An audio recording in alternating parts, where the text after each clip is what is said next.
amigos, Fabiano Santos, Mortgage Broker brasileiro aqui na Austrália. E hoje, pessoal, trouxe aqui um assunto para a gente falar que é bem interessante, tá? Nas minhas reuniões, muitas pessoas me fazem uma pergunta que é bem interessante aí da gente ver a melhor opção de estar respondendo, tá? E que pergunta é essa? Fabiano, qual é o melhor banco para se trabalhar? Qual é o banco que você me indica aí para a gente trabalhar? E aí, pessoal, a gente tem que dar aquela resposta que muitas vezes o nosso cliente não gosta, mas é o famoso depende, né? E realmente, gente, depende, tá? Quando a gente vai falar de escolha de um banco para o nosso cliente, logicamente que a primeira coisa que vem na nossa cabeça é o quê? Preço. Que taxa de juros esse banco está me cobrando? Quais são os FIIs agregados ao serviço desse banco que esse banco vai me cobrar?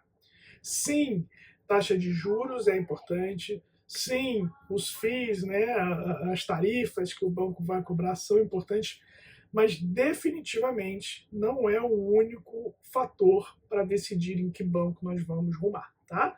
E aí, pessoal, entra muito a magia do trabalho do Mortgage Broker, né? A gente trabalha com mais de 30 instituições financeiras, e não é por acaso, né? Porque a gente tem que analisar caso a caso, ok?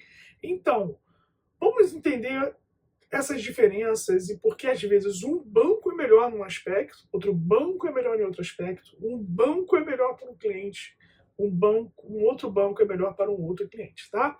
Alguns fatores aí que determinam isso. Né, logicamente, preço, né? Taxa de juros. Tem bancos que têm taxas de juros melhores do que outros bancos. Tarifas, né? Tem bancos que cobram uma tarifinha lá no dia que você vai pegar o seu imóvel, né? Que é o dia do settlement. Tem bancos que não cobram. Tem bancos que cobram 300, 400, 250 dólares por ano para administrar sua conta e tal. Tem bancos que cobram 10 dólares por mês, 8 dólares por mês. Tem bancos que não cobram nada. Né? Então, a gente tem que entender, fazer essa composição quando a gente fala de preço. Mas esse preço que um banco pratica, muitas vezes estão ligados a outros fatores. Tá? Por exemplo, qual é o percentual de entrada que você vai dar no seu imóvel? Tá? Tem bancos que são muito agressivos em preços, tá? Em taxas, com menos de 10% de entrada, que não são, às vezes, os mesmos bancos que são agressivos em preços quando você trabalha com mais de 20% de entrada. Tá? Tem bancos também que tem mais apetite quando você tem um loan amount, né, aí um financiamento, né, um empréstimo de valores maiores do que outros bancos. Tem outros bancos que não interessa esse valor de empréstimo para ele dar a taxa. Né? Então, tem bancos que trabalham até 500 mil, eu consigo trabalhar uma taxa melhor, não tão boa, desculpa, acima de 500 mil é um pouco melhor, acima de 1 milhão de loan é uma taxa melhor. Tá? Então, isso também é outro fator que vai influenciar na nossa decisão de ir para um banco ou outro banco. Outro fator que também é muito importante são as policies dos bancos. Por exemplo, né, todo banco aceita um dos aplicantes que não está no pelo menos um PR? Não, não são todos os bancos. Tá? Tem bancos que não aceitam. Os dois aplicantes têm que ser no mínimo residentes. Tá. E aí, o que aceita? Aceita e pronto, posso dar 5%? Não. Tem banco que aceita dando 5%, tem banco que só vai aceitar dando pelo menos 10%, tem banco que só vai aceitar dando pelo menos 20%, tem banco que só vai aceitar dando pelo menos 30% de entrada. Tá? Então, isso varia. E aí a gente tem que entender que fator, né, em que estágio você está, quanto você tem para dar de entrada, com o seu visto, tudo, para a gente estar definindo um banco. Outro ponto também, tem bancos, né, que têm as policies do LMI Waiver. O que é isso? O LMI é um seguro. Quando você dá menos 20% de entrada, você é obrigado a pagar esse seguro, né, que é o Lender Mortgage Insurance. Muitas vezes, tem alguns bancos que têm policies, né, de crédito aí, especiais para algumas profissões, e aí você não precisa pagar esse seguro. Tá? Então, médicos se encaixam nisso, dentistas, né, pessoal da área médica. Alguns bancos também têm para advogados, para contadores. Então, pode ser que, de repente, a gente encaixe para esse lado um banco, se você se encaixa numa dessas profissões. Outra coisa, você é sole trader, business owner, né? Às vezes a gente vai ter opções de banco que não vão pedir 2 anos de financial da sua empresa. De repente a sua empresa foi melhor no último ano, no primeiro ano ela estava se montando, foi muito ruim, a gente vai usar só o último ano de resultado, que normalmente são usados 2. Às vezes você se paga salário, né? O resultado da empresa não está tão legal, os números da empresa não estão tão arrumadinhos, mas você se paga lá constantemente 6 meses de salário. A gente pode ir só para o salário, como você é business owner, a gente vai ter que ir para um banco que aceite essa policy, muitos outros bancos não aceitam, então pode ser um fator determinante para a gente escolher o banco. O tipo do security, né? Dessa propriedade que você está comprando.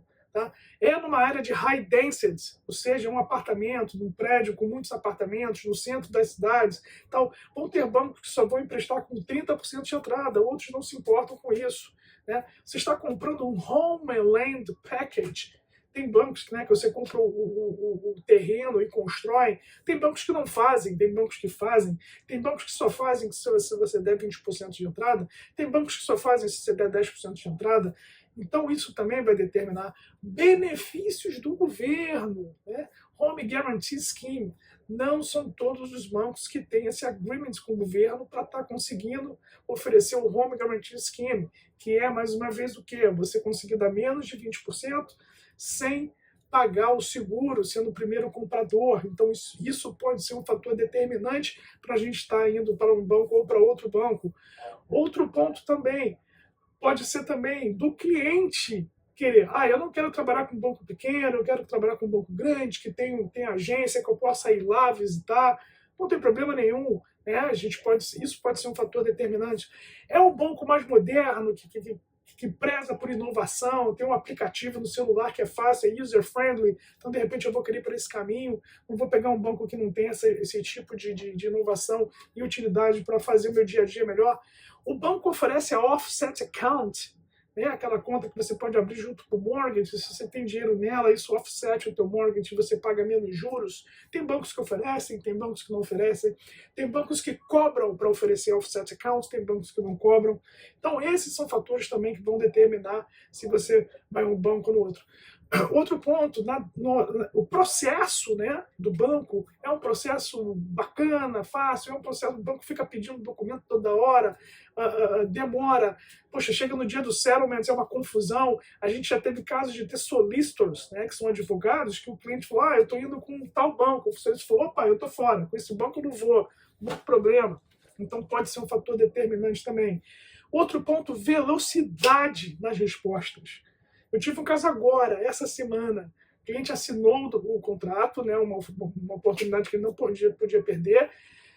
Estava sem pre-approval e tem 7 dias só para ele definir, né, para ele pegar o approval dele. Então a gente não pode ir num banco, de repente pode até ter algumas features melhores, mas que demora muito a responder. A gente precisa de um banco que seja rápido, que responda em 7 dias. Então isso é um fator determinante no caso desse cliente. Se ele tivesse mais tempo, se a gente tivesse pego pre-approval, de repente não seria esse banco que a gente ia. Mas como ele só tem 7 dias, a gente precisa de agilidade, a gente vai com um banco que é rápido. Então, isso é interessante. A gente, como broker, a gente conhece, né, esses atalhos, essas questões que podem ajudar aí o cliente e, às vezes, ser um fator decisivo dele comprar um imóvel ou não. Tá? Outro ponto muito interessante, você já tem um imóvel, quer comprar um segundo imóvel e seu borrowing capacity está bem tight ali, você está bem ali. Tem bancos que às vezes compram, eles prevêem muitas despesas de imóveis de investimento e aí você acaba não passando borrowing capacity, que ele joga muita despesa. Tem outros bancos que são um pouco mais comedidos nas despesas, aí vão te dar mais borrowing capacity para você comprar o segundo imóvel. Enfim, eu podia ficar aqui mais 20 minutos falando uma série de fatores que influenciam na decisão de que banco você vai utilizar no seu financiamento. Sim, taxa de juros é um driver, mas não são todos. Tá? Tem outros fatores muito importantes aí, e é por isso que a gente, como mortgage broker, vai te guiar, né, no nosso mais de 30 lenders que a gente tem no nosso painel. Tá? A gente vai entender quais são os melhores para você, para ajudar você nessa decisão e você não perder aí a oportunidade de comprar o seu imóvel. Legal? Quer saber mais sobre o seu caso? marca uma reunião com a gente, vai lá no nosso site, no www.capitafinancial.com.br, marca uma reunião com a gente, vai ser um prazer entender o seu caso, e aí a gente caminhar aí, eu te mostrar qual seria o banco melhor no seu caso aí, e daria a minha opinião em relação a esse assunto, tá bom? Um forte abraço para vocês e até o próximo vídeo. Tchau, tchau!